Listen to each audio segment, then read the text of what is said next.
Welcome to Hero Movement. Today we're going to go through a complete beginner-friendly follow-along rope flow session. This is something that some of you have requested for a little while, so I thought I'd do my best to deliver. So we're going to work on 3 foundational movements: the underhand figure 8, overhand figure 8, and propeller. So we'll first practice them in isolation, nice and slow, before integrating them into a short sequence, and then taking a little bit of time to improvise and flow together at the end. I'm currently in the process of finishing up my rope flow program on the Hero Movement app, so make sure you're subscribed to the channel for an update when that's released, and I also have an early bird email list you can subscribe to in the description box below for a discount and all my best rope flow resources. Before we begin with this session, I'd encourage you to focus on a few key points. One is to try and remain open and upright, as they say in yoga, almost as if there's a string lifting you from the crown of your head and your ribcage is kind of expanded like a balloon. And the second point is to endeavor to be smooth and effortless. So this isn't about trying harder. You're going to learn more effectively if you try to stay relaxed and calm. If you drop the rope or catch your leg, just reset without judging yourself, beating yourself up, jump back in. I'll give instructions as if you are mirroring me, so when I turn to my left, I'll instruct you to turn to the right. So let's get flowing. Let's start by briefly checking in with the body and mind. So standing, you can have your eyes closed if you like, feeling how your weight is distributed through each foot, feeling how easy it is to take a breath and how open or closed your posture feels. Maybe if there's any mental chatter or emotions, just checking in so we got a bit of a reference point. We'll start with the underhand figure of 8, but without the rope. So leading with your pinky, palms are together, you're tracing an infinity sign or a figure of 8 turned on its side. So we're focusing on a nice, smooth motion through the wrists and shifting our weight from side to side. So as the hands travel to the left side of the body, the weight is through the left foot and your head is orientated over the left side too, and vice versa. Taking hold of the rope now, the basic grip is to hold the knot of your rope with your bottom 3 fingers, and then the index finger and the thumb wrap around the top. Taking the rope to the left side of your body now, and planting your weight through that left foot, you're just going to perform that same motion, the figure of 8, leading with the pinky, but using the rope. Shifting your weight from side to side. So when the rope comes down the right side of your body, your weight is through that right foot and your head is aligned over the right side. That head over toe idea that the guys at the Weck Method talk about. And if you're comfortable with that weight shift, you can also think about coiling through the core. So as you shift your weight to one side, there's also a side bend and a backwards rotation through the torso. It's this coiling motion and the shifting of the weight from side to side that drives the motion of the rope. You can also play with a slightly wider stance, sometimes a little bit easier to feel that weight shift if you have your feet a little bit wider apart. Nice and steady, no rush. Keeping the motion as smooth as you can. We're not looking to go fast or put in an insane amount of effort. Slow is smooth and smooth is fast. Build that foundation and then speed and power will come. Let's take a short pause just to digest what we've learnt.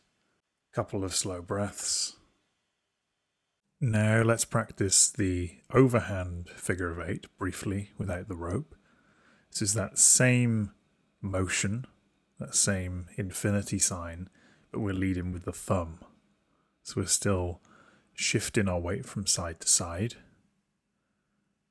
It's nice, smooth motion through the wrists. And we're getting that side bend and rotation through the torso as well, that coiling core. I'm dropping my weight a little bit more with this one, opening up one side of the body as I close down the other, and then repeat on the opposite side. Grab your rope, and we're going to do the same thing with the rope. So I'm shifting my weight to my left side, and then starting an overhand motion. Think about throwing a ball overhand as opposed to underhand. Again, nice and slow, nice and smooth. Shifting your weight from side to side. Remembering what I said about staying tall through the crown of the head. Nice and relaxed through the wrists. You might be able to see as I'm shifting my weight from side to side, I'm also internally rotating a little bit on the opposite side, on the foot that is becoming more weightless. Again, you can play with a slightly wider stance. So I'm pivoting on the non-weight bearing foot, keeping it nice and relaxed, nice and calm, and really feeling that shifting of your weight from side to side. It's a skill we use in so many different athletic movement patterns. Running, throwing, striking, and beyond. Let's just digest that, a few slow breaths. And then we're going to go back to that underhand pattern, but now in a slightly staggered stance. So you can place your right leg forward and your left leg back and perform that same underhand figure of 8 motion. So this time, as well as feeling that shift of your weight from side to side, you could experiment with shifting your weight forwards and backwards. So as the rope comes forwards out in front of your body, more of your weight is through the front foot. As it's moving back behind you, you shift your weight to the back foot. And you can step forwards or back to switch it to the other side now.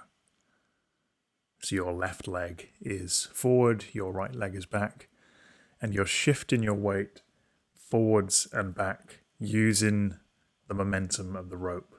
So the foot that is planted, there's going to be more weight through the heel and the midfoot, whereas the foot that you're sort of springing off from, there's going to be a little bit of weight through the toes and the forefoot.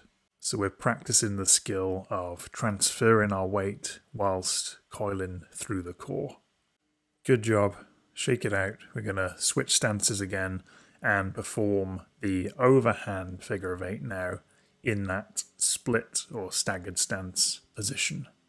Shifting the weight forwards and back. You'll feel where your weight wants to shift if you kind of tune into the motion of the rope. Sounds a bit cheesy, but it kind of makes sense. You almost have to feel it rather than force it. It's nice and easy, nice and light on your feet. Relaxed through the wrists, just shifting your weight.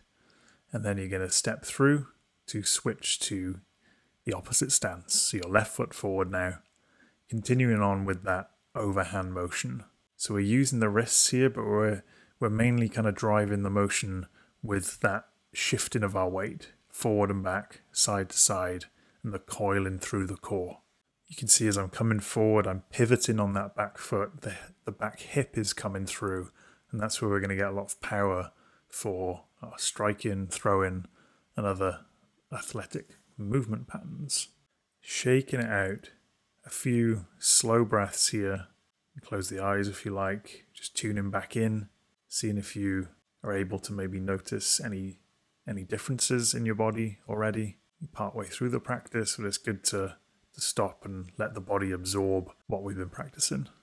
We're going to add in another movement now. This is the windmill or propeller, It's a more lateral movement pattern. Practicing without the rope to start with, you have the hands up in front of your solar plexus and you're just kind of shifting the hips back and forth. A little bit of a dance. Taking your rope now. So we're going to perform the same motion. The rope is out in front of us like a propeller moving through that frontal plane. So if you were stood down an alleyway facing the wall, the rope is kind of just going straight down that alleyway. So here we're going from left to right, if you're mirroring me.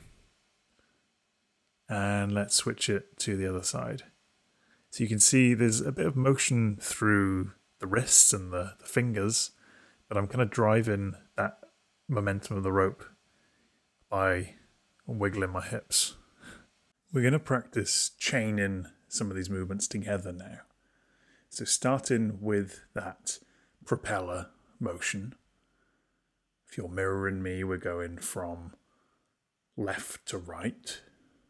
Keeping that rope moving, you can go for a 90-degree turn to your right, and that becomes an underhand motion then in that split stance. Nice and slow, and you're shifting your weight back and forth.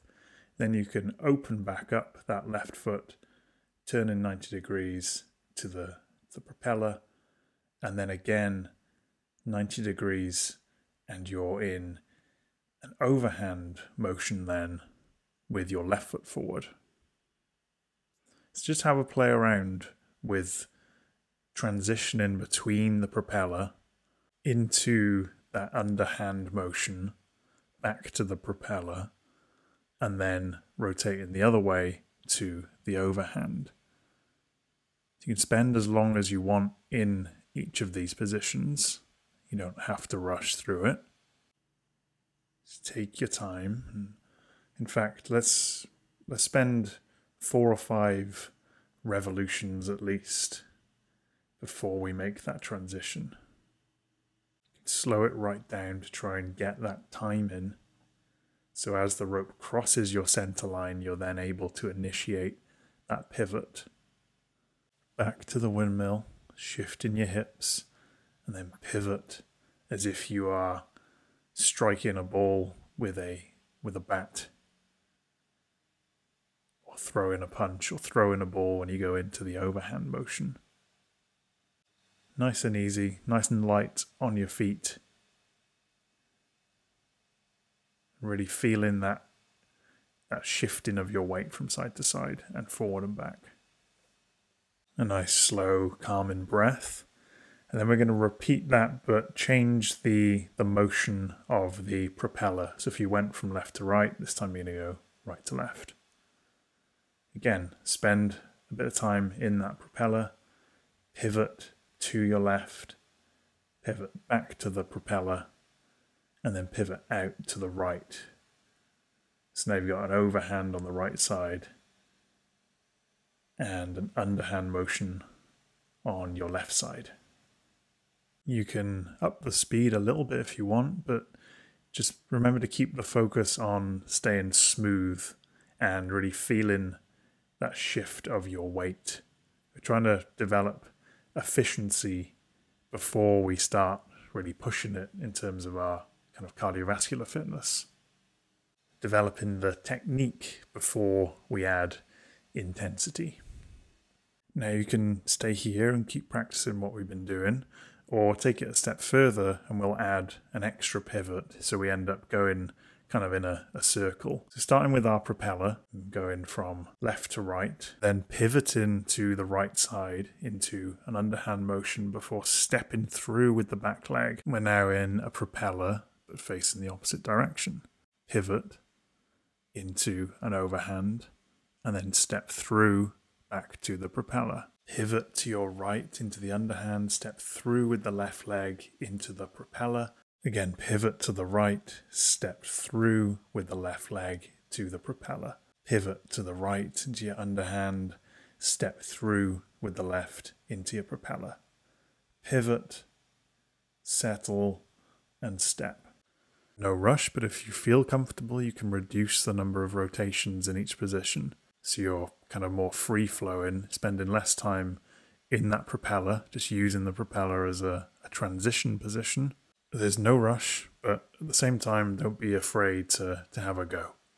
Just keep some of those principles in mind. We're shifting our weight back and forth. We're coiling through the core. We're staying nice and upright. Good job. Let's have a go at doing that the opposite way. So we're going to start again in that propeller, but we're going to go from right to left this time. So getting comfortable, then pivoting to your left, stepping through with the right leg into the propeller, pivot, and then step through with the right. So we're pivoting left and stepping through with the right this time. Again, you can spend as long as you want in each position. We don't want to rush. I feel comfortable and work on getting that footwork.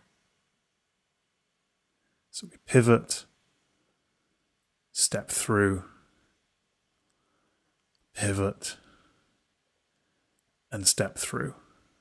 If you mess up the steps or you get a little bit confused, that's okay. You just pause, take a breath, reset, and pick it back up.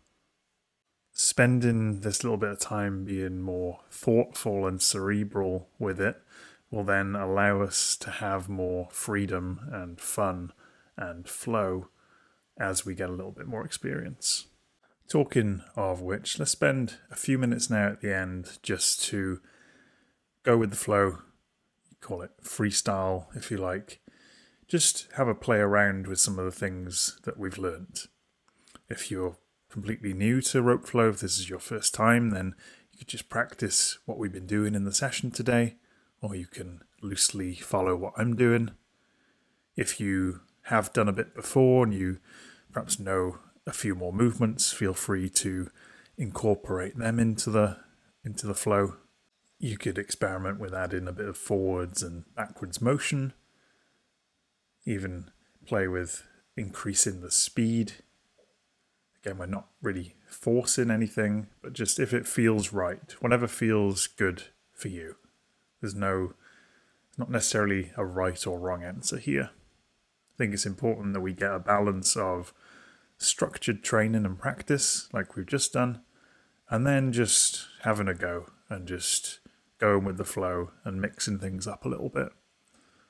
So wherever it takes you, whether that's slow and steady and just practicing what we've done, or just trying something new, mixing things up a little bit.